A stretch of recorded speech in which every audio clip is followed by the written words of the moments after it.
Hello, my dear listeners. I'm Sir Fwogwile, and today I will be reading lore from the book The Wraeclast Chronicles. Tonight's chapter is Count Geonor's shadow, the slow collapse of the Count's law before we enter the manor. We will follow decrees, gallows, forced labor, old rings, and Draven's hidden stain until the manor begins to look like a mouth. Geonor's shadow first appears as a sentence handed down in public. Clearfell survivors speak about arrest, accusation, gallows, and the feeling that law itself has changed hands. Our village, a burning ruin. We find ourselves in the darkest of days. One stark truth is clear. Count Geonor, tasked by birthright with stewardship of Ogham, has betrayed us. Renly measures Geonor against the old duty of stewardship. A count was meant to keep Ogham whole. When the village burns, that birthright has already curdled. The decrees give the failure a written shape. Geonor widens the meaning of crime until ordinary life can be dragged beneath his roof. By decree of the Count of Ogham, effective immediately, all crimes are now punishable by hanging until death. Hanged criminals will have their bodies thrown into the pit. Hanging becomes a supply line.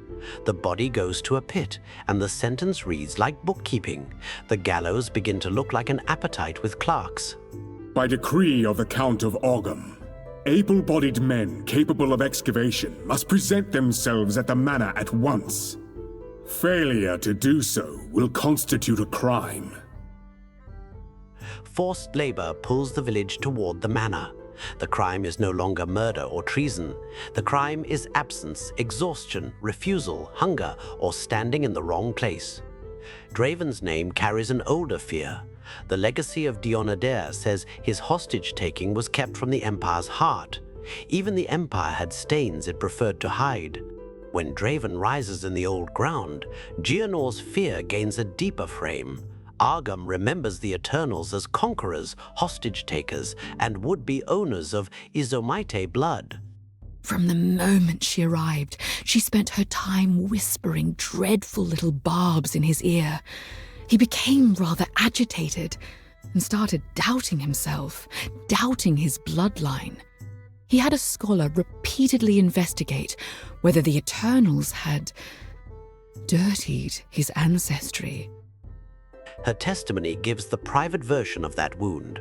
Oriana arrives from the Vastiri, then presses on Geonor's terror of bloodline, impurity, and betrayal. The changes came slowly. There were whispers of the downtrodden and clanless going missing. Nobody of consequence. The Count's men were simply cleaning up the ne'er-do-wells, those that contributed nothing. When that happened, he hanged them and threw their bodies to that creature. The poor disappear first because cruelty rehearses itself where fewer witnesses will be believed. The manor pit turns punishment into feeding. Only by a count's hand can this binding be released. I know an old tale, one that speaks of a ring we might be able to recover, buried 3 centuries ago in our ancient graveyard. A count's signet ring bearing his rune of authority, but how to reach it in time? Tonight's lesson is plain. Geonor's reign decays before his body does.